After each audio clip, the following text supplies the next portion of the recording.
Hi there, this is Jessie Stewart with CSU Online. I'm one of the advisors for this major. This is a brief tutorial on the Degree Progress Audit, often called DARS. DARS is your official record of the degree you are earning from Colorado State University. You always have access to your Degree Progress Audit by going to your RamWeb homepage, clicking on the Academic Planning and Progress option in the menu bar, finding the Degree Progress Audit link, and then following the prompts to request an audit. If you need more help, there are instructions on the registrar's office website, or of course, an advisor like me can help you find it. This is a Degree Progress Audit for the Interdisciplinary Liberal Arts Distance Degree major with CSU Online. So this is not your particular audit, but when you pull yours, it's going to look very similar. So I want to go through it so that you can be using this as a tool for yourself every single semester. All students who want to earn a bachelor's degree from CSU Online must complete some minimum requirements, that being 120 credits total, the minimum. Out of those 120, 42 must be upper division. That upper division means junior, senior level, or 300 to 400 level courses. And everyone must graduate with at least a 2.0 GPA. Now, that is represented here. So for example, this student's earned 13 credits. They're in progress or IP for 16, meaning they have 91 credits left to do. Their GPA must be at least at a 2.0. The GPA that is actually being earned is here, a 3.3, perfectly great. And this information is also up in these pie charts or bar graphs here. So again, students completed 13 credits, shows it in green. IP or in progress credits for 16 showed in blue, and then unfulfilled credits, 91 credits, red, still need to do.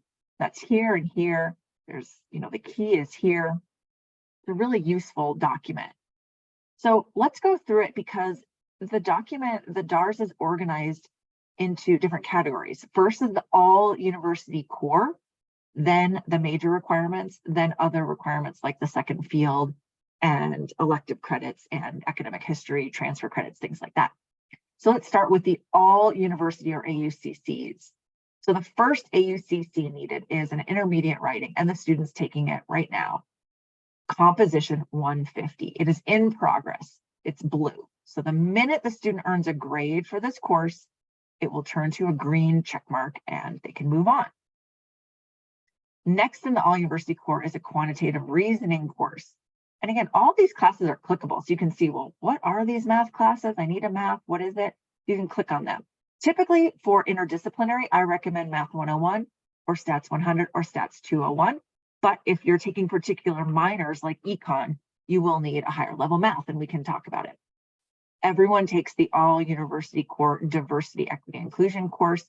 Many choices here, lots listed with CSU Online. This student's just chosen the current world problems in political science in progress. Got a red X here. Why? Well, it's advanced writing.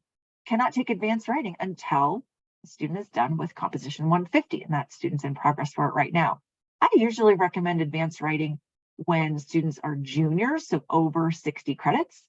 And out of this category, I typically suggest composition 300, which is a rhetoric class, a journalism 300, which is a technical class on technical writing, and resumes, cover letters, LinkedIn profiles, things like that. And then 301 is the corporate writing. So it's just choosing one class here. Everyone is required to do 7 credits of all university core science. That's 1 science without a lab and 1 science with a lab for 4 credits. This student is in progress or finishing this category. Every student takes 6 credits of arts and humanities in the all university core. And it looks like SPCM 100, pop culture is counting, and the music 100 has already counted. Next core are the social behavioral science categories. They have many choices here, and they're all listed. If this is a red area, they'd be listed. A lot of psychology and sociology and political science. And then all university core history option. So that's the core. And even part of the major is linked with the core, but I want to go down because this actually shows up twice. I want to go down now to the major requirements. So as you can see, the major has 5 subgroups, meaning 5 different areas, 1, 2, 3, 4, 5, that need to be fulfilled. The first is public speaking. The second is advanced writing. Now notice advanced writing showed up in the all university core and it's showing up here. So let's say you took JTC 300. If you took that course and you earned a grade for it, it would show up here in green and it would show up in the all university core advanced writing as green. It's not like you have to take 2 separate classes. It counts for both categories. Next up is the LB 392 class. This is a junior seminar. Now, here's the 1 credit portfolio. I usually recommend students do 490 and 492, the capstone, together. So I usually say, take this course and then take these 2 together. This course, 490, is only 1 credit. And then there's a depth and integration class, or a focused theory course. Now, it's listing all these choices here, but we don't have a lot of languages available online. So typically what I suggest students take is Anthropology 400 if they've done lower division anthropology, JTC 415, which is communications law. I really like SPCM 341, 350, Sociology 311 if you've done Sociology 100, and some of the political science are typically available online. The next area for the major is really the fun part of the major because it's your own design. So this is the upper division liberal arts and or social science category. So each student chooses 15 credits or 5 classes of upper division. Remember, junior, senior, 300 level, 400 level, and even marks it, take a 300 level, 400 level. This looks intimidating because it's like, wow, this is a lot of classes, but all this degree audit is doing is giving you every single possible option that can be done. You just need to pick 5 classes and at least 2 subject codes, right? So let's say you choose 3 anthropology and 2 econ, or 1 English, 1 econ, 1 ethnic studies, 1 geography, 1 history. Whatever combination you want is what we want to design with you. Now, know that typically there are some prerequisites, right? So in order to get to upper division anthropology, you must have done lower division anthropology. If you want to do some upper division ethnic studies or geography, you should have done lower. Do upper division history, you should have done lower division history. Some have no prereqs. Some journalism have no prereqs for you. Some music have no prereqs for you. Some political science have no prereqs. But this is where working with an advisor will really help, because it's like, well, what can I take that is maximizing my time here? Speaking of prereqs and taking lower division classes, this is where the ILAR BA3 category can help you. This category of 12 credits can be any level in the arts and humanities or social sciences. And here's all the prefix that you can choose.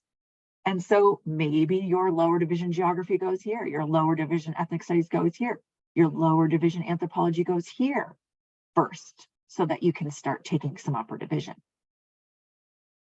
So 15 credits of upper division, 12 credits of lower division, in any combination you want. So if you're really just interested in art and politics, or you're interested in culture and history, great. Well, let's try to get that to work for you. So we've talked about the all university core, then the major requirements. The last major requirement is the second field. Students can choose a minor. A minor's 21 credits, or they can choose a major, doing a double major in some other major. We're one of the only majors that allows students to also choose a foreign language option, meaning if you have 21 credits in a variety of different languages, we could use that as a foreign language second field. This particular student has chosen a double minor, which a lot of interdisciplinary students do. So they chose the general sociology minor for 21 credits. They've already started it. You can see the requirements. They've also chosen the business administration minor. And again, you can see the required courses and some of the choices. All of these are clickable to read more about. So This is great. And look, Sociology 311, gosh, that class is a requirement for the sociology minor, and it is also working up here in the major depth and integration requirement. So that double counts, which is kind of nice. And then finally, after the second fields, after those minors show up, then other things like your in-progress coursework, your elective credits, your academic history, perhaps you're a transfer student and have transfer credits. If you have transfer credits, there'll be a T in front of these grades. There's a legend with the symbols. So this is the most comprehensive look. It's your graduation contract for the university. And you are not graduating until all of this is green. All of this turns to green, and then you know you're good to go and good to graduate. Thanks so much for watching, and I'm happy to answer any questions as we move forward.